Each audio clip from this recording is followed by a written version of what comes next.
the Leica M9. It's a rangefinder camera, built I think around the M3, or the way the M3 looks. It's a fantastic piece of kit, and today I'm going to show you how to use it. So the first thing I thought I would do is focus, how you focus it. It's manual focus, which I feel is better actually. The one thing I love about a rangefinder camera, specifically the Leica, is the way you focus it. So you've got a little, only what I could call a finger rest underneath there. So it is manual focus, but when you put your hand, when you actually look at a subject, it's very, very instinctive and easy to focus with it. And after a bit of practice, it becomes really, really quick. Inside, as you look through the viewfinder, obviously this is a rangefinder camera, so it does not look through the lens. It looks through the little window there. Inside there, you've got like a series of squares, and whichever one's highlighted is whatever lens you've got on, which is great. Inside that square, there's a small rectangle, and in that small rectangle, you've got a split image. So if you're out of focus, you'll have two poles there if we were looking at poles. So the idea is to get them so they're both centrally lined up. Once they're both centrally lined up, they're perfectly in focus. And I know that sounds a little bit difficult, but honestly, it might take you a while when you start with it, but when you get used to it, it is so fast. I can't say it's as fast as autofocus, but it's actually not far off. You can really quickly use the focus on this.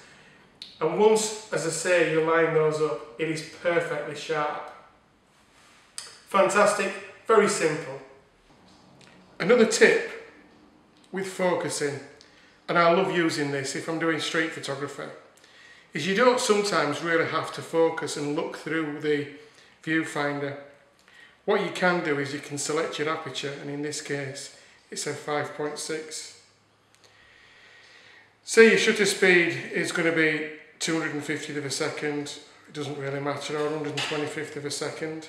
Anything between there is going to be in focus. So all you need to do is work out what your distance is going to be. If you're walking down the street, I would probably go somewhere in the region of about 4 foot there, and on a 5.6, 4 foot, you're looking at about between 4 and 12 foot ish, which is really good. Everything between there is going to be in focus. If you want to increase that depth of field, we'd go to f8, so it gives you more leeway. And then it's very straightforward. As you pick the camera up, press the shutter, or even not pick the camera up, you can just angle the camera and click and get a great candid snap.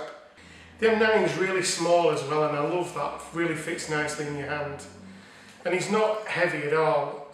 My whole kit, I only usually take 2 lenses with me, so my whole kit sort of like fits into a really tiny Billingham bag. And I love that, that's great. It's not as cumbersome as a big digital SLR kit. You haven't got to carry a huge bag on your back or on your side while you're travelling and walking. The other great thing about this is no matter where you go, and this is what these cameras were built for really, is they're so unobtrusive, I suppose is the right word. So you can photograph and get into places and photograph people where you never thought you'd be able to when you're poking a big lens at somebody. I think you'll be really shocked when you see the quality of images that come from here.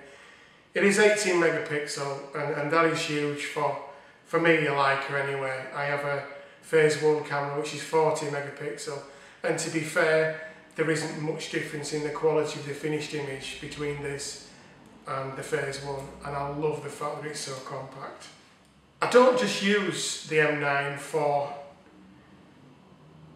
street photography. I use it for everything. I use it for fashion, I use it for some commercial work, corporate portraits. I take it everywhere with me. In fact, we've just been on a recent trip down to Dungeness, and I'll show you the results that we've done from there. We sort of spent a day out there filming with the M9. Honestly, it's so versatile and so quick and easy to use. Okay, let's look at the controls. Turning the camera on, very simple. You go from an off position to single. Single just basically means that it will take one shot when you press it down. If you go to the next control there, which is continuous, that gives you continuous frames. I think it's somewhere in the range of about 2 frames a second, and then you've got timer on there. So very simple as you turn the camera on. Shutter speed is controlled by this dial. You've got a little red line there, that's for your flash sync basically. So you've got from 4,000th of a second right the way down to 8 seconds and then on to B. The bulb is just basically however long you press that down is however long the shutter is opened. Okay, so you've got plenty of scope there. There is a small bit of automation. You can turn it to A there, which is aperture priority, which means then as you're walking around, you select the aperture, it will then select the shutter speed, the relevant shutter speed for you. Okay, so that's your shutter speed.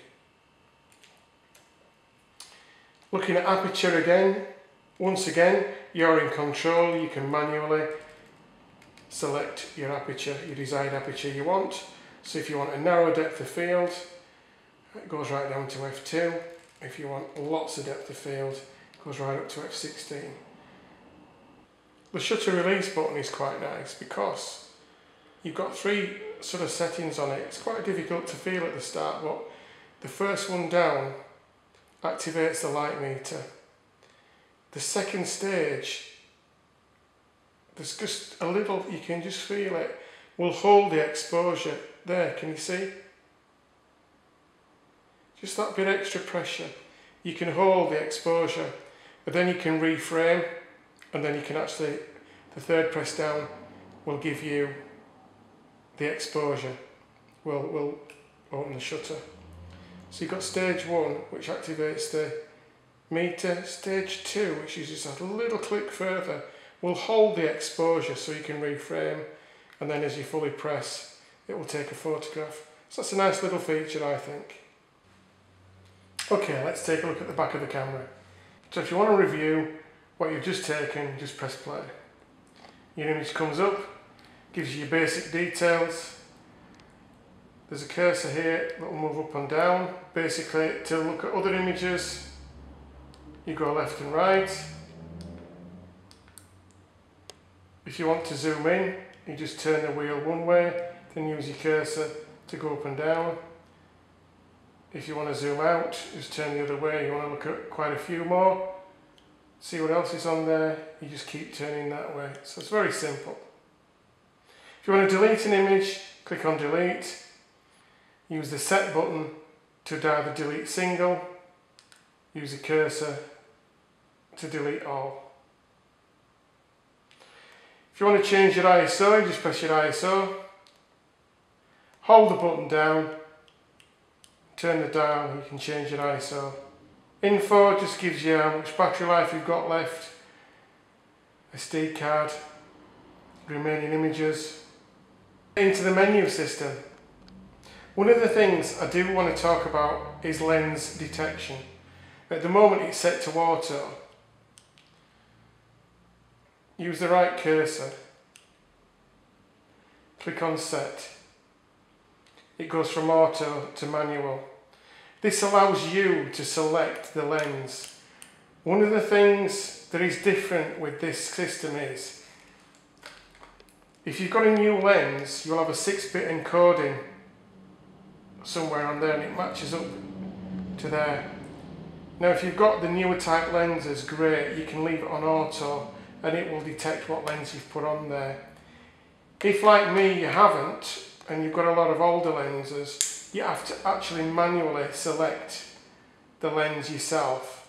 And as I say, all you do to do that is click on set button, go into manual, click the set again, and then you've got a choice of whatever lens you want to put on there. They do work very, very well. If you don't manually select them, with some of the wider angles, you will see a difference. You'll see a bit of cyan vignetting. So it's important that you know where that is and how to manually select. Okay, if we look at the set button, it's got a few more functions there. You've got white balance, If you click set again, it goes into tungsten using your dial, fluorescent. I personally like to go to the Kelvin range because it's a bit more accurate. But auto is very, very good, I have to say. I've never found a problem using auto. It's very, very good. But if you want to change, that's how you do it. I'll leave it on auto for now. Whether you want to put compression on your DNG files or not is entirely up to you. Resolution, exposure, compensation. You can add a bit of compensation if you want on there. You can bracket in and you can set a user profile there. So very straightforward. Okay. Into the menu system itself. Again, we're from lens detection. If you go to advanced, which is really interesting, you can actually change the way the shutter sounds. So from here, if you go to discrete, click on discrete, you can take a shot, very, very slight sound. When you release, you can turn away, then when you release, it winds on. So it's great for if you're taking a shot and you don't want anybody to know, you can just take the shot, keep your finger on the button, and when you're ready to walk away, and then the release. So that's great, really. Quite like that. There's a couple of other settings in there, but it's there for you to experiment. Okay, let's look underneath the camera. This is where the battery goes and your card goes. There's a little clip there. If you can see that. I've left the camera on so it does tell you, warning that your cover's taken off, so just turn your camera off. Inside, very straightforward. If you turn that, push that white button to the side, that's the battery. That's where the battery goes, very straightforward and simple. Press it back in and it locks into position, and that's where your card goes. SD card. I've got an 8 gig one in there at the moment. Just press that in and then it's all enclosed. If you don't want to open this regarding getting your images off your camera, in other words taking your card out, putting them into a card reader, there's a little USB connection here. You can open that, fit your cable into there, and you can download your images from there. Okay, the last thing I want to talk about is this lever. What this lever is there for is selecting different frames inside the viewfinder. What it does, it highlights different frames inside the viewfinder. So I guess it's there just in case you're not sure which lens to put on. You can just check the different frames inside. So that's a brief overview of the Leica M9. I think what's left to do now is go out and use it and show you the results. As I say, the results are phenomenal. So let's go out and use it.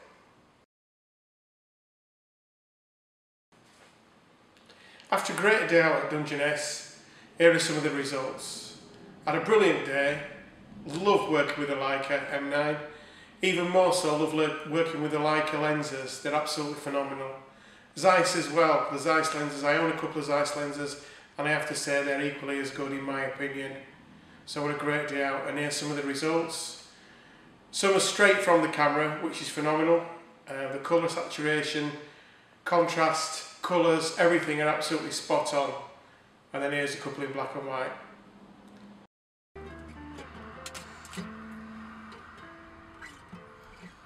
I'll go portrait, but can you see?